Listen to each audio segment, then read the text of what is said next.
ಇವತ್ತು ನಾನು ಎದ್ದಿರೋದು 6:45ಕ್ಕೆ.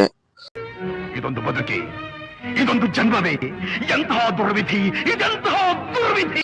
ತುಂಬಾ ಲೇಟ್ ಆಗ್ಬಿಟ್ಟಿತ್ತು ಡ್ಯೂಟಿಗೆ. ಇನ್ನು ಇವ್ರು ಮಲ್ಕೊಂಡವ್ರೆ ನೋಡಿ. ನಿಮ್ಮ ಅಪ್ಪ ಅಮ್ಮ ನಿನ್ನದು ಏನು ಅಂತ ಹುಟ್ಟಿಸ್ಬಿಟ್ರು.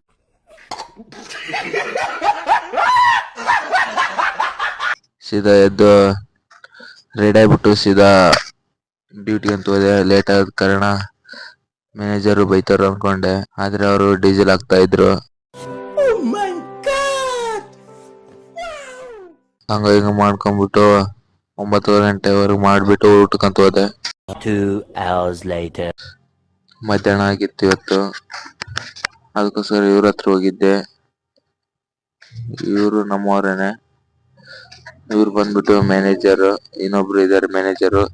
ನಾಳೆ ವಿಡಿಯೋದಲ್ಲಿ ತೋರಿಸ್ತೀನಿ. ಇವ್ರು ಯಾರು ಬರ್ಲಿಲ್ಲ ಊಟಕ್ಕೆ. ಅದಕ್ಕೋಸ್ಕರ ಇಲ್ಲಿ ಬಂದ್ ನೋಡಿದ್ರೆ ಇವ್ರು ಇಲ್ಲಿ ಊಟ ಮಾಡ್ತಾರೆ. ಅದು ನಾನ್ ಬಿಟ್ಬಿಟ್ಟು ಊಟ ಮಾಡ್ತಾವ್ರೆ.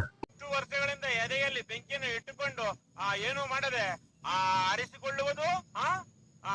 ಇಲ್ಲಿ ವಿಡಿಯೋ ಮಾಡ್ಕೊಂಡ್ಬಿಟ್ಟು ಊಟ ಮಾಡ್ಕೊಂಡು ಸೀದಾ ಡ್ಯೂಟಿ ಲೇಟ್ ಆಗಿತ್ತು. ಇವತ್ತಿನ ವಿಡಿಯೋ ಇಲ್ಲಿಗೆ ಆಗಿರುತ್ತೆ. ಮುಂದಿನ ವಿಡಿಯೋ ಸಿಗೋಣ. Okay bye. ಇಷ್ಟು ಹೇಳಕ್ಕೆ ಇಷ್ಟಪಡ್ತೀನಿ. ಓಕೆ ಫ್ರೆಂಡ್, ಬಾಯ್.